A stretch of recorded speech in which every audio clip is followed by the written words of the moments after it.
આપણે બાફવા મૂકી દીધા છે મગજતરીના બી. આ મગજતરીના બી છે અને આ ખસખસ છે. 5 મિનિટ બફાવા દેવાના. હવે આ મગજતરીના બી બફાઈ ગયા છે અને કાજુ ઓલી મગજતરીના બી બફાઈ ગયા છે, ખસખસ બફાઈ ગયા છે અને આદુ મરચું. કાંદાને આપણે તળવાના છે 2 મિનિટ ખાલી તેલ નાખી. હવે આ કાંદા તળાઈ ગયા છે. આની ગ્રેવી બનાવવાની છે અને પનીરને તળવાનું છે. હા, અને કાજુને તળવાના છે. એક મરચું છે, 2 તજના ટુકડા ને 2 લવિંગ છે, એટલે વઘારમાં નાખવાનું છે. ગ્રેવી બનાવશું કાંદાની, ટમેટાની, મગજતરીના બીની, ખસખસની. હવે આપણે ગ્રેવી મસાલો કરશું. એમાં અડધી ચમચી ધાણા જીરું, જરીક હળદર અને 4 ચમચી લાલ મરચું. હવે આપણે વઘાર મૂકશું. એમાં 2 પાવડા તેલ નાખવાનું અને 1 પાવડું ઘી નાખવાનું.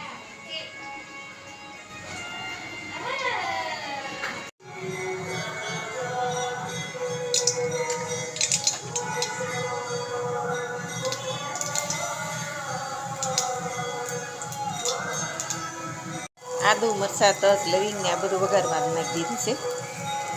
હવે આપણે ગ્રેવી નાખશું ટમેટાની.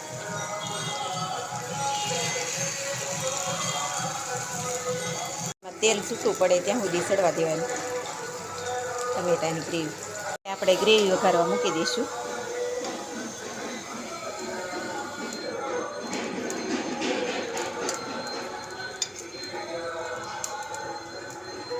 કાંદાની ગ્રેવી નાખીને 1 મિનિટ સડવા દેવાની. તેલ છૂટું પડે ત્યાં સુધી બધા મસાલા સડવા દેવાના. હવે અહીં જોઈ શકો છો આ મસાલો વઘારવાનો છે. હવે આપણે મગજતરી બીની ગ્રેવી નાખશું.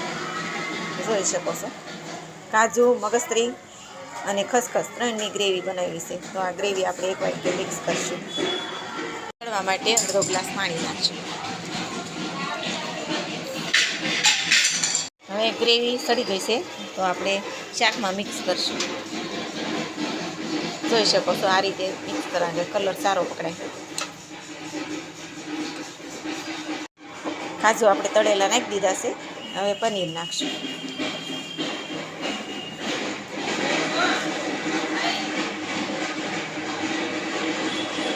હવે રેડી છે આપણું શાક સર્વ કરવા માટે. પાલક પરોઠા ને શાક છે. હવે રેડી છે આપણું શાક, સર્વ કરશું.